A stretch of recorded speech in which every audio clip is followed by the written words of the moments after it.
what lights up the screen that you're looking at right now? Trace back the battery chargers and power cords, and you'll end up at an electrical outlet, providing easy, safe access to reliable electricity. But beyond that outlet, the picture gets messier. It takes a lot of fuel to heat our homes, preserve our food, and power our gadgets around the clock. And for 40% of the world, that fuel is cheap, plentiful, and it's called coal. But coal also releases pollutants into the air, like sulfur dioxide, nitrogen oxides, soot, and toxic metals like mercury. These cause environmental damage like acid rain and serious health problems. In fact, in 1952, coal burning caused such heavy smog in London that pedestrians couldn't even see their feet, and thousands of people died from ill health. Since then, many countries have deployed technology to remove most of these pollutants before they reach the air. But now we have a new air pollution problem on our hands, one that doesn't show up in a cloud of dark smog, but in rising seas, floods, and heat waves.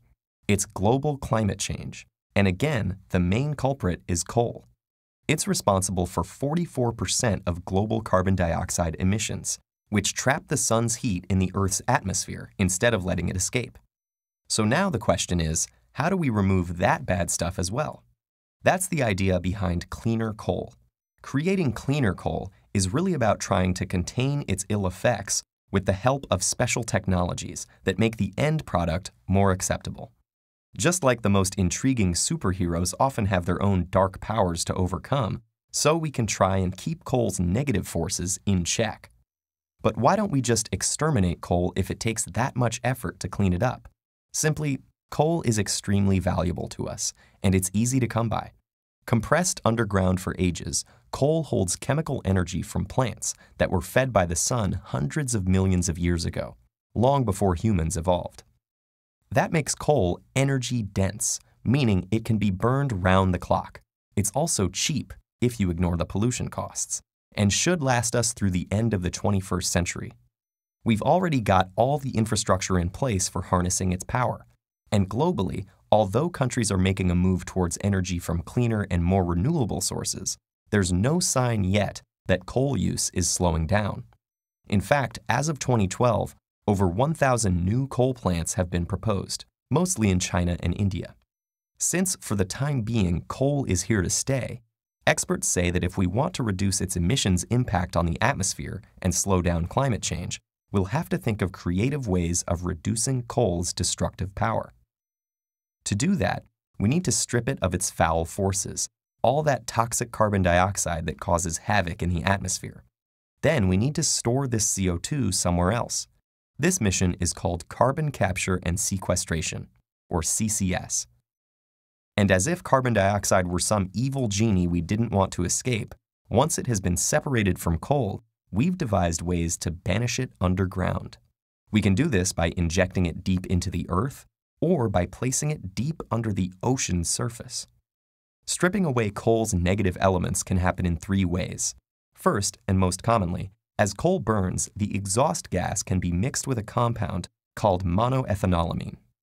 Like a forceful power-stripping magnet, this compound bonds to the CO2, yanking it out of the gas stream so it can be stored separately underground. Another method is to relieve coal of its CO2 before it even has a chance to be released as exhaust.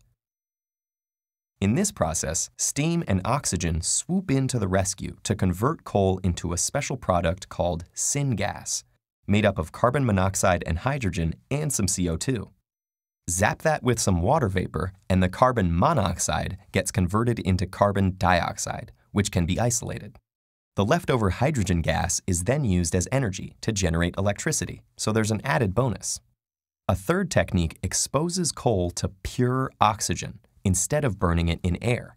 This creates exhaust gas with higher concentrations of carbon dioxide, which makes it easy to isolate and to banish to the chasms below. All this can reduce emissions at a power plant by up to 90%. But as with any superhero struggling with their destructive powers, it takes a lot of effort to switch over from the dark side. So these positive pollution-busting forces, although they're available, have barely been used in commercial power plants because they cost a lot. But ultimately, the bigger problem is that in most parts of the world, it's still too easy and much cheaper to keep emitting carbon dioxide. And that makes it tempting to completely ignore coal's dark side. In this case, the most powerful force for good is regulation.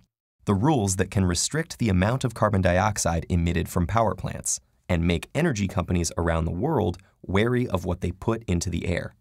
Until then, every time you turn on a screen or flick a light switch, coal is lurking in the background, carrying its dark powers with it wherever it goes.